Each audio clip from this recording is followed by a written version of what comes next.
ہم ہر شعبے میں ہم بے ایمان ہیں. کیوں ہیں؟ تعلیم کا شعبہ، اس میں سفارش اور سیاست ہے، سیاست کے اندر سیاست ہے، اور رشوت ہم لیتے ہیں، بے ایمانی ہم کرتے ہیں، جھوٹ ہم بولتے ہیں، دوسروں کی تکلیف ہم دیتے ہیں، دوسروں کے مالوں پہ قبضہ کر لیتے ہیں، یتیموں کا مال کھا جاتے ہیں، غریبوں کو تکلیف دیتے ہیں، مسکین مسافر محتاجوں کو ان کا حق نہیں دیتے، کسی کی مدد نہیں کرتے، اپنے لیے سب جمع کر کے رکھتے ہیں، اپنے سے آگے نہیں سوچتے. تو آپ یہ دیکھیے ایسے معاشرے جو ہیں وہ اگر آپ اتنے برے ہو رہے ہیں جس طرح سے نظر آ رہا ہے آپ کو، تو اگر آپ قرآن شریف پڑھیں تو اس میں جو قومیں اللہ تعالیٰ کی احکامات کو نہیں مانتی اور جو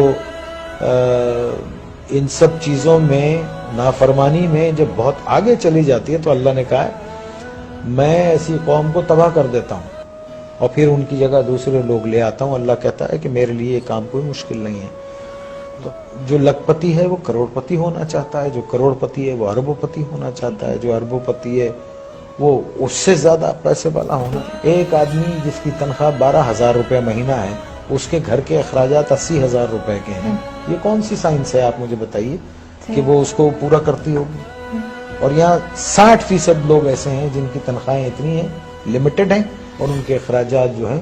تو پھر کیا کرتے ہیں آپ؟ شارٹ کٹس مارتے ہیں، شارٹ کٹس مارتے ہیں. اور ایک بات یاد رکھیے، دیکھیے اگر آپ نے اپنی اولاد کو حرام کھلایا نا، حرام، بے ایمانی، چوری چکاری، ان سب چیزوں سے لوٹ کے یہ سب چیزوں سے کھلایا، تو وہ آپ کے پاس وہ سارا ویسے ہی نکل جائے گا. آپ دیکھیے کبھی جمع کر کے نہیں رکھ سکتا. اگر اس کے پاس رہے گا، جمع بھی ہوتا ہے، تو ایک ڈیزاسٹر ہوگا اور سب ختم ہو جائے گا. تو ہم کو ٹھیک ہونا چاہیے. ہم انسان ہیں، جانور نہیں ہیں. ہم کو صحیح ہونا چاہیے. ہم کو اس لیے دنیا میں نہیں بھیجا ہے کہ ہم دوسرے کے حقوق ماریں، چھین لیں لوگوں کو. 1200 روپے 800 روپے کے ایک موبائل کے لیے ایک جان لے لیتے ہیں ہم.